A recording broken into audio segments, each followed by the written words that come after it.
So once you're inside your Titlewave, you're going to go to your account. You're going to go to Titlewise analysis. It's going to only say Titlewise analysis for you. I get everyone's. I get to see all of your analysis. So I'm going to scroll down to the one that I've been using as an example. I'm going to use Atlantic High School. As you can see, the date of the last time she submitted was April 4th of 2023. So this is current data. We want to make sure we have our current data. And I'm going to view the analysis. I can see all of the last ones from 2015 all the way through 2023. So now when I click view, we get the analysis of Atlantic High School. We can see that there are 5,702 books in the collection.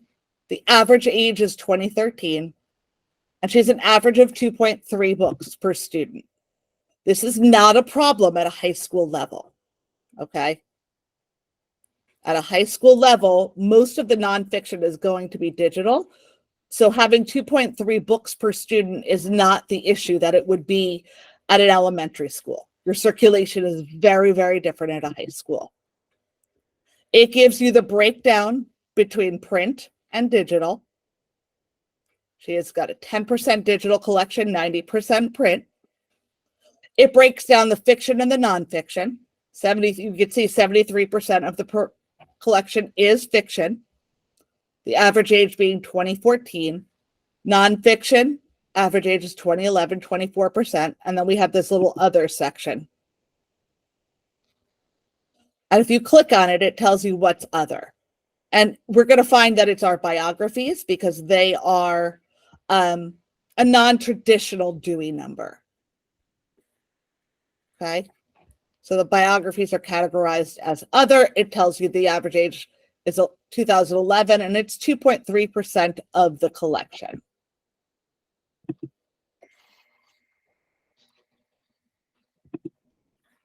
All right. You have the breakdown of all of your Dewey classes. Tells you how many items you have in each of them. You can dig further by tens.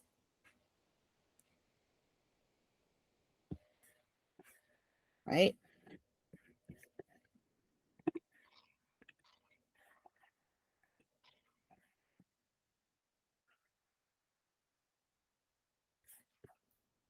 All right. While I'm waiting, I'm going to get Sherry the link. She's having trouble with the link. So hopefully Sherry will take over and do this in a much better fashion.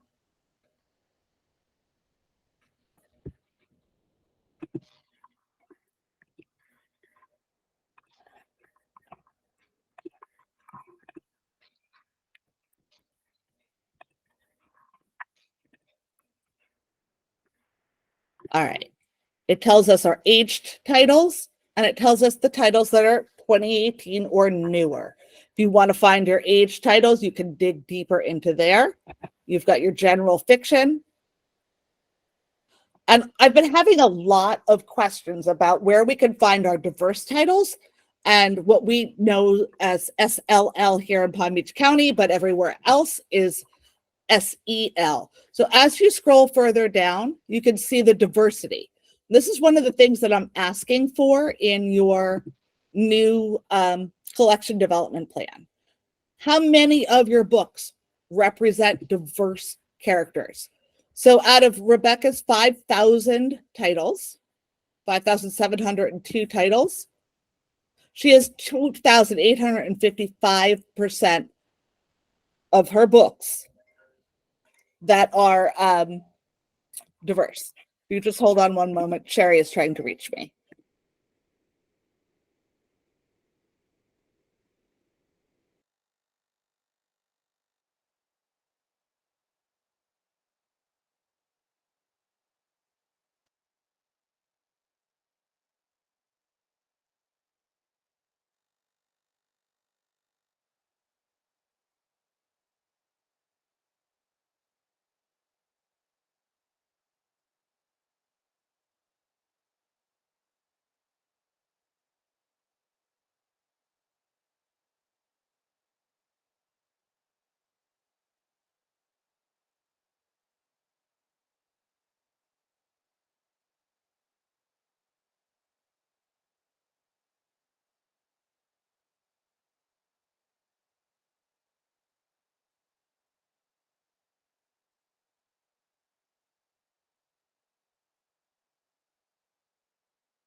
I apologize. She's having technical difficulties.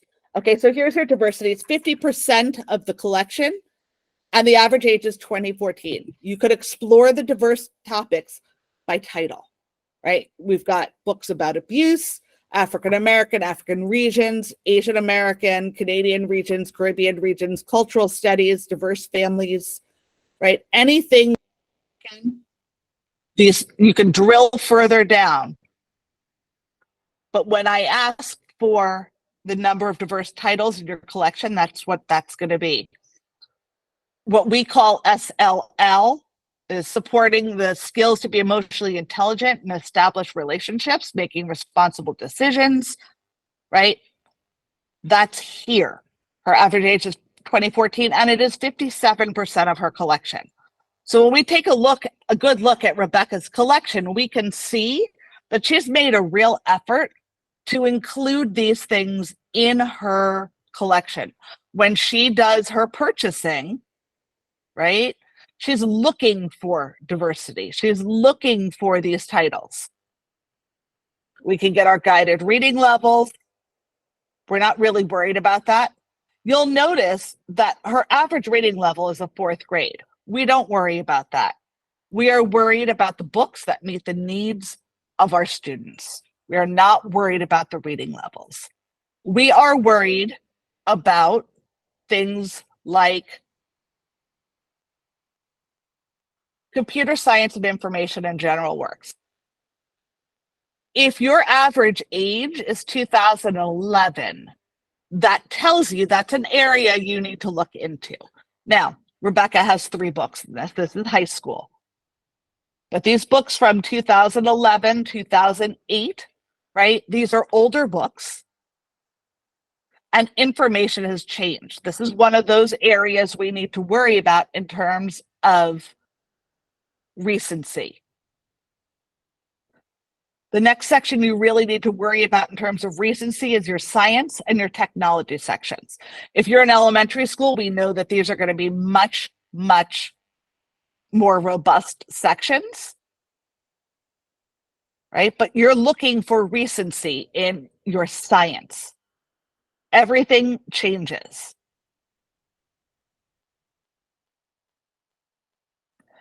Even this cracking the AP Physics C exam, right, from 2019, that may have changed. Right, so you can drill further down when you click on each thing. You're going to worry about your technology, and you're going to worry about your history and your geography. 2012 may seem really old, but it's actually not that bad in terms of our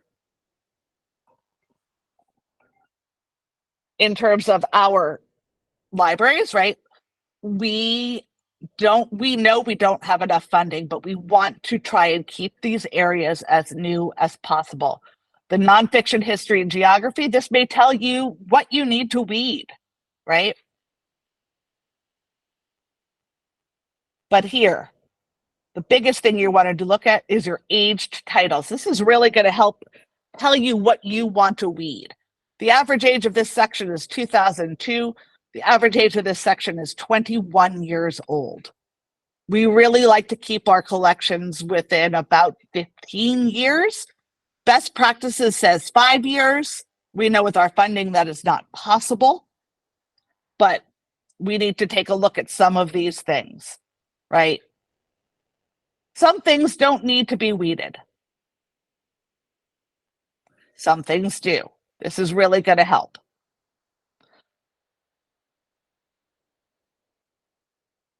Right? Drilling down into all of the information that we have in this report helps. They even have the age-sensitive areas, right? It's going to tell you which ones you need to really worry about. So if I'm looking at the geography, maps, and atlases section, we're looking at these, but maybe we don't really need to weed it, right? Eat, Pray, Love is a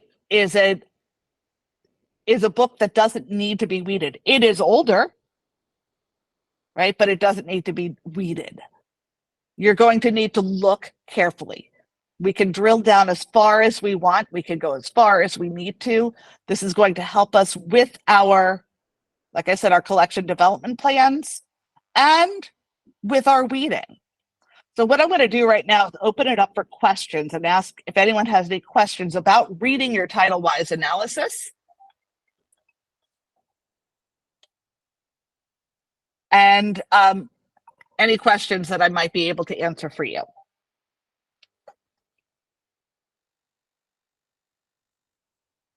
I can't see who it is. April? Yes, thank you. My question is about some of the professional groups. Just a minute, I need to. Sorry.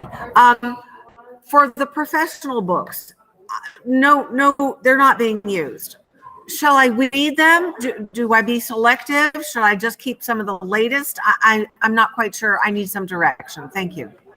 It really depends on your staff. If they're coming to look for those books, right?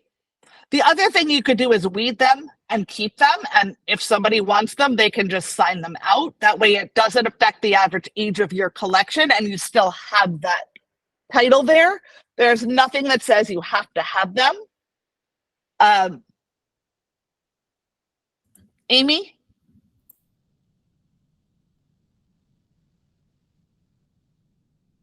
I saw Amy Evans and then Deb Bengston. Hi, how are you? Sorry. That's okay, no worries. How do you find the graphic novels? On the collection development, you're asking for the graphic novels, the average age and that, but I don't, there's Right. not a section. So for that, you would go into your arts and recreation, right? And you're going to look for your call numbers. You're going to drill down further by tens. You're going to look for your 741.5s. And it will tell you how many, right? So you can see all of our graphic novels are here. Okay. So I have to right? count them? So it's going to tell you it's 1,032. You can see right here that you don't have that, but you should be able to drill down by tens. Okay. Okay. And then one other question I had, when you break down the collection by audience, I clicked on adult and young adult on my Titlewave, and there were books like Cam Jansen was a young adult. Cam Jansen is not young adult. No, so, it is not. Just don't worry about that. Okay, so we don't have to look at and change anything or any of that. I mean, if you want to change it in your destiny, you're more than welcome, but I'm not worried about Cam Jansen. Okay, so, but the young adult, like clicking on that, if it says young adult, we should be getting rid of them if we say, oh, that's not an appropriate title, and reading them. In an elementary school, yes, you probably, there is no call to have a young adult title in an elementary school. We do need to be really careful about that. And that's including Guinness Book of World Records that we can't keep on our shelves here? You can keep Guinness Book of World Records on your shelf. That shouldn't be YA either. Okay. Hey, thank you. Okay. You're welcome. Deb? I just wanted to respond to April. I took all of my professional library and weeded it, and then I just moved it into one of the teacher workrooms, set up shelves in there, and put it in there for people to use as they needed. Thank you so much. That's good advice. Thank you, Deb. Yeah, there's no reason to keep weeding those or not keep inventorying them when nobody comes to you to check them out. So just my opinion. Agreed. Deb, I completely agree with you on that one. So when I asked about the graphic novels, right? So you dig into the Dewey divisions by 10, and then you get here, and you keep going. And when you get to the 740s, you're drawing in decorative arts, you're going to see exactly how many graphic novels you have, right? Your 740s. you're going to have hardly any books that are not 741.5 or for drawing. So that it gives you the number. I'm sorry. How did Everything you? you're okay. I'll go back and do that again. So you're here by your collection analysis, right? Collection nonfiction by classification. If you dig into the Dewey divisions by 10,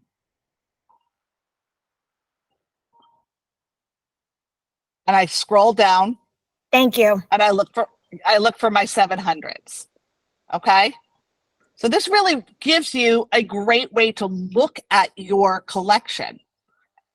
And if you've never run one of these reports before, it's super easy. You can either run it from Titlewave or you can run it from Destiny. So if you're in Destiny, I would type the right thing.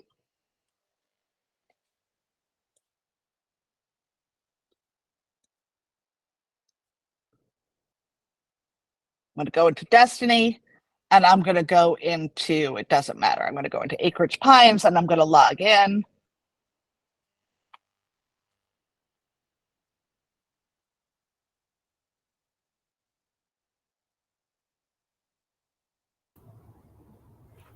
Right. So you're going to go to your catalog and it's going to say Titlewave. And you literally just click submit. It's that simple. Okay. And then you're going to get this whole nice breakdown of your collection where you can really do some analysis. And when you're writing your collection development plan, it's going to really help you as you write your plan, because we're looking for what are your purchasing plans, what are your weeding plans. We really have updated the format of the collection development plan. We'll go more into that in a couple of weeks. Any other questions I can answer for you about the Titlewise analysis? Anyone with a question?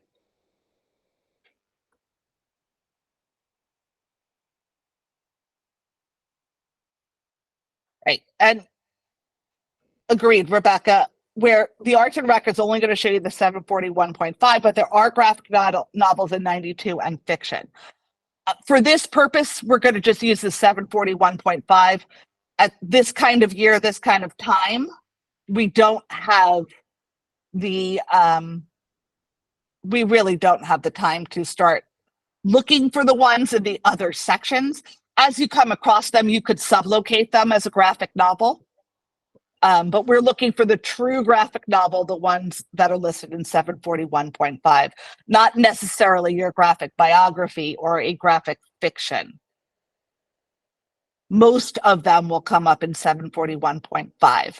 There are things like Wimpy Kid, which some people classify as a graphic novel and some people classify it as fiction. Either way, one is not right and one is not wrong. Same with Dork Diaries and things of that nature. Okay, any other questions we can answer for you about that? Yeah, Michelle? So getting back to the graphic novel, so if some are listed as fiction and some are 741, we're just counting the 741s? Just count the 741s. The majority of your graphic novels are going to be in 741.5. Right. Okay. It's a few outliers. Okay. Right. So I don't have to do the yeah, no, don't make yourself crazy. Don't Gotcha. don't kill yourself. No. Right. Okay. This year is too hard. Mhm. And we're asking for new and different information, and we're going to work with it. This way, you know how to look for the ones that are in 741.5. Okay. Thank you. But there really aren't as many that are in the fiction and the 92. Those aren't, they're classified as something else, and that is okay. Thank you. Yes, Carrie, if you have them in your paperback section, marked paperback, you can add them to the count if you want to. I am more than happy for that.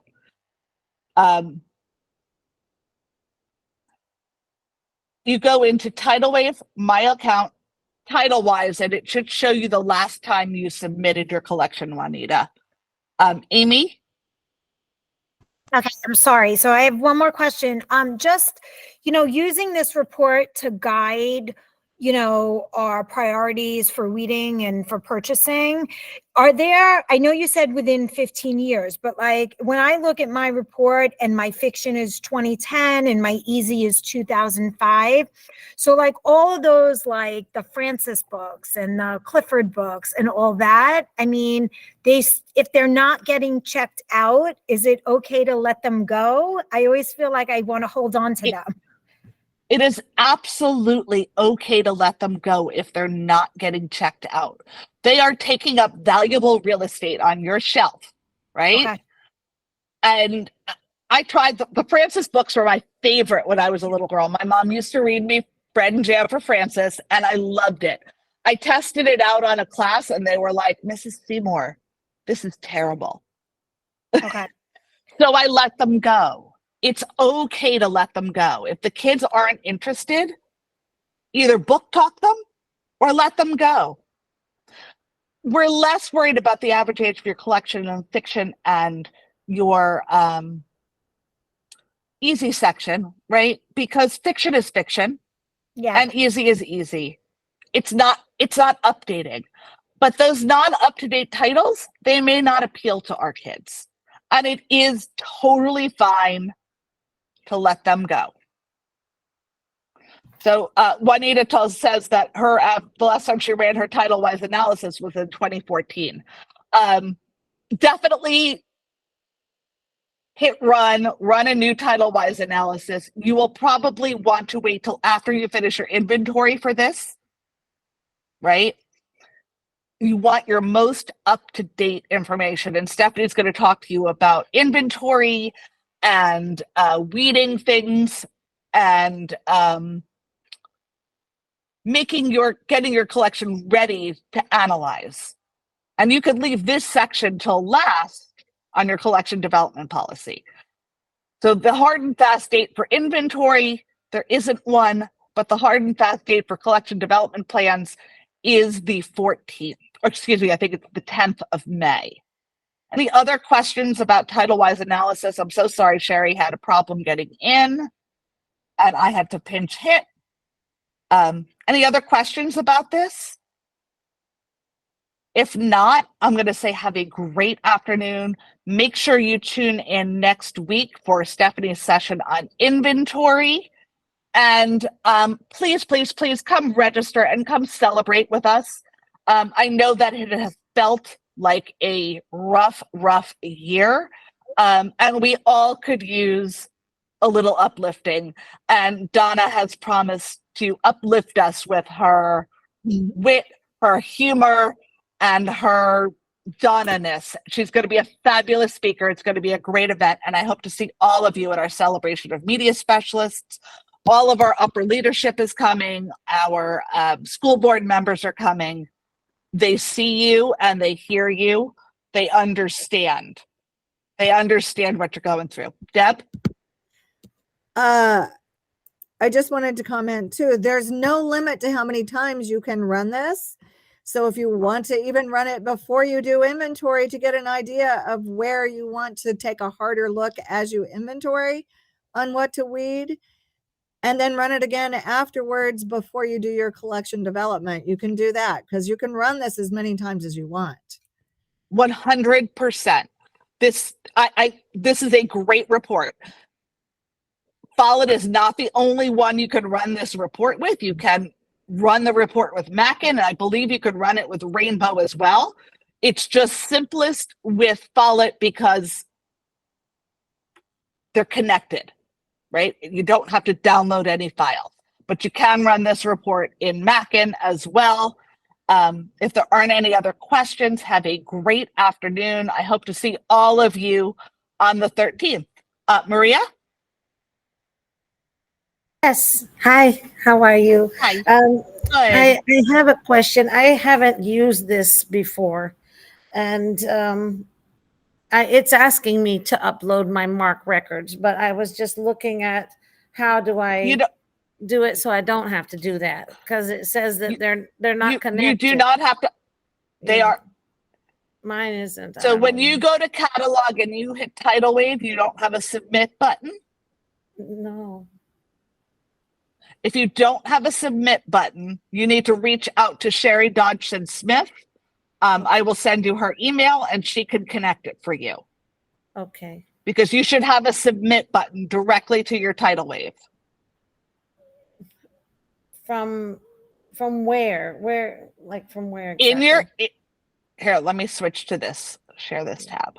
Oh, So here I'm in Acreage Pines. I'm on catalog. I clicked Titlewave, and then there should be a submit button. oh, yes, there is one.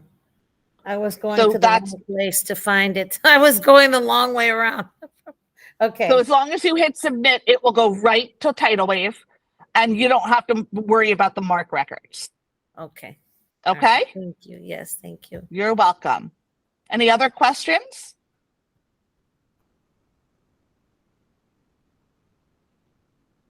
All right, I'm going to stop recording.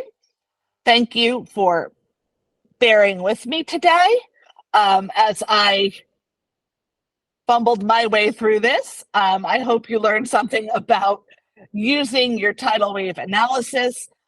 We will bring Sherry back. I apologize for her technical difficulties. This happens sometimes. I will see all of you soon. Hope to You see you did all at great. the celebration. Thank you. Oh. Have a great afternoon. Lisa, I'm sorry before you